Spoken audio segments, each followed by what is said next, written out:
حضرت ابو دردہ رضی اللہ تعالی عنہ سے روایت ہے، پیارے پیارے آقا صلی اللہ علیہ وآلہ وسلم نے ارشاد فرمایا، جو شخص صبح و شام مجھ پر 10 بار درود شریف پڑھے گا، بروز قیامت میری شفاعت اسے پہنچ کر رہے گی۔ الترغیب والترہیب، جلد اول، صفحہ نمبر 261، حدیث نمبر 29۔ اللہم صلی علی محمد وعلی آل محمد عدد ما فی علم اللہ صلاۃ دائمۃ بدوام ملک اللہ۔ آج کا ہمارا ٹاپک ہے عیب چھپاؤ جنت پاؤ، فرامین مصطفیٰ کریم صلی اللہ علیہ وآلہ وسلم کی روشنی میں۔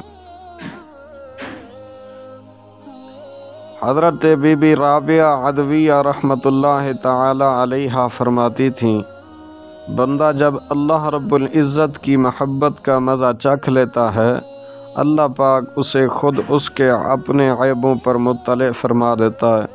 پس اس وجہ سے وہ دوسروں کے عیبوں میں مشغول نہیں ہوتا۔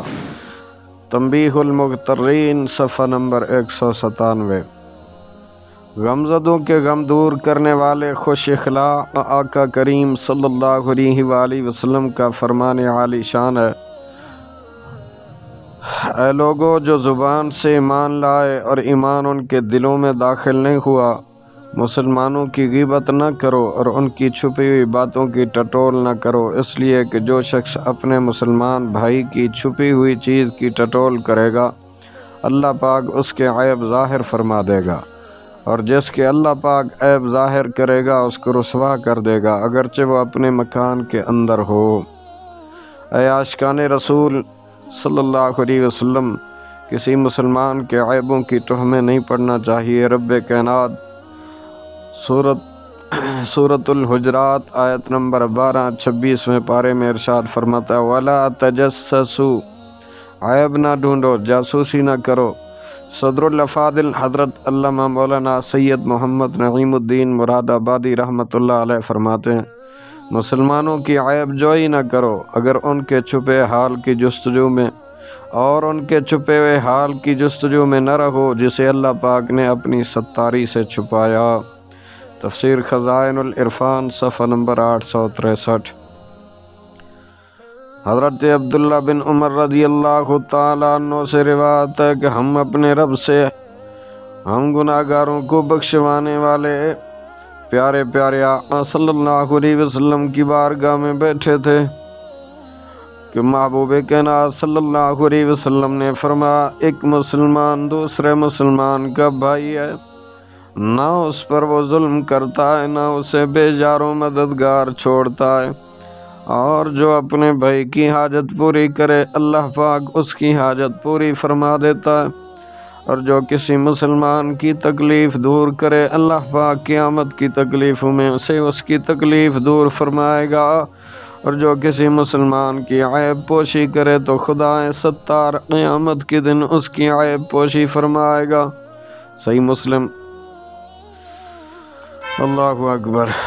حضرت ابو سعید خدری رضی اللہ تعالیٰ عنہ کا فرمانے عالی شان ہے کہ میں نے نبی کائنات صلی اللہ علیہ وآلہ وسلم کو فرماتے ہو سنا، لوگوں عیب چھپاؤ جنت پاؤ۔ جو شخص اپنے بھائی کا عیب دیکھ کر اس کی پردہ پوشی کر دے، مسند عبد بن حمید کے اندر ہے، تو اللہ رب ذوالجلال اس کو جنت میں داخل فرما دے گا۔ نبی کائنات صلی اللہ علیہ وسلم کے فرامین کے مطابق عیب پوشی کی فضیلت و اہمیت کہ کیا کہنے، جو چیز آخرت کے لیے جس قدر اہم ہوگی شیطان اسی قدر اس کے پیچھے لگے گا، لہذا مسلمان کو مسلمان کی عیب پوشی سے روکنے کے لیے پورا زور لگانا چاہیے۔ اللہ اکبر۔ حضرت خواجہ حسن بصری رحمۃ اللہ علیہ فرماتے ہیں، غیبت بندہ مومن کے ایمان میں اس سے بھی جلدی فساد پیدا کرتی ہے جتنی جلدی عاقلہ کی بیماری اس کے جسم کو خراب کرتی ہے۔ عاقلہ پہلو میں ہونے والے اس پھوڑے کو کہتے ہیں جس سے گوشت پوست کھال سڑ جاتے ہیں اور گوشت جھڑنے لگتا ہے۔ مزید فرمایا کرتے ہیں ابن آدم تم اس وقت تک ایمان کی حقیقت کو نہیں پا سکتے جب تک لوگوں کے عیوب تلاش کرنا ترک نہ کر دو، اور جو عیوب تمہارے اپنے اندر پائے جاتے ہیں تم ان کی اصلاح شروع کر دو اور ان عیبوں کو اپنی ذات سے دور کر لو۔ پس جب تم ایسا کرو گے تو یہ چیز تمہیں اپنی ہی ذات میں مشغول کر دے گی، اور اللہ پاک کے نزدیک اس طرح کا بندہ سب سے زیادہ پسندیدہ ہے۔ برادران اسلام، اللہ رب ذوالجلال کے سچے حبیب میرے مکی مدنی آقا صلی اللہ علیہ وسلم نے فرمایا، انما الاعمال بالخواتیم،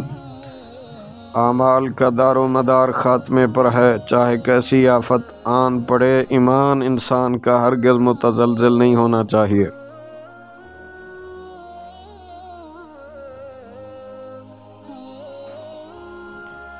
برادران اسلام، نبی کائنات صلی اللہ علیہ وآلہ وسلم کے غلاموں، غیبت سے توبہ کا طریقہ کیا ہے؟ اللہ پاک کی بارگاہ میں ندامت کے ساتھ توبہ و استغفار کیجئے، پھر جس کی غیبت کی ہے اس کے لیے دعائے مغفرت کیجئے۔ میرے سچے رسول خاتم الانبیاء صلی اللہ علیہ وآلہ وسلم کا فرمان عالی شان ہے، غیبت کے کفارے میں یہ ہے کہ جس کی غیبت کی ہے اس کے لیے استغفار کرے، اللہم اغفر لنا ولہ۔ بہقی شریف کی روایت کہ یا اللہ ہمیں بھی بخش دے اور اسے بھی، اگر نام یاد نہ رہے ہوں تو مشورتاً عرض ہے کہ ہو سکے تو روزانہ وقتاً فوقتاً یوں کہیے، یا اللہ میں نے آج تک جتنی بھی غیبتیں کی ہیں میں ان سے توبہ کرتا ہوں، یا اللہ پاک میری اور آج تک میں نے جن مسلمانوں کی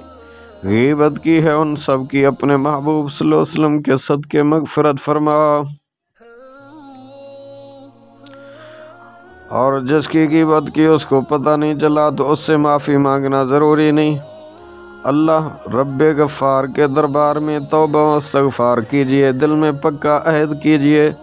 کہ آئندہ کبھی کسی مسلمان کی غیبت نہیں کروں گا۔ اگر اس کو معلوم ہو گیا ہے تو پھر اس کے پاس جا کر غیبت کے مقابل اس کی جائز تعریف اور اس سے محبت کا اظہار کیجئے تاکہ اس کا دل خوش ہو، اور عاجزی کے ساتھ عرض کیجئے کہ میں نے جو آپ کی غیبت کی ہے میں اس پر نادم ہوں، مجھے معاف فرما دیجئے۔ اب بالفرض وہ معاف نہ بھی کرے تب بھی انشاءاللہ آخرت میں مواخذہ نہیں ہوگا۔ ہاں اگر رسمی طور پر سوری کہہ دیا، بلا اخلاص معافی مانگی اور اس نے معاف کر بھی دیا، تب بھی آخرت میں مواخذے کا خوف باقی ہے۔ صدقہ پیارے کی حیا کا نہ لے مجھ سے یا رب تو حساب، بخش بے پوچھے لجائے کو لجانا کیا ہے، اللہ میری بخشش فرما دے اور کل امت مسلمہ کی مغفرت فرما دے۔ غیبت سے توبہ کر لینے کے بعد جس کی غیبت کی تھی اس کو پتہ چلا تو اب کیا کرنا چاہیے؟ امام اہل سنت شاہ امام احمد رضا خان رحمۃ اللہ علیہ فتاوی رضویات جلد 24 صفحہ نمبر 411 پہ نقل فرماتے ہیں، روضۃ العلماء میں ہے کہ میں نے حضرت ابو محمد رحمۃ اللہ علیہ سے پوچھا، اگر غیبت اس شخص تک نہیں پہنچی جس کی غیبت کی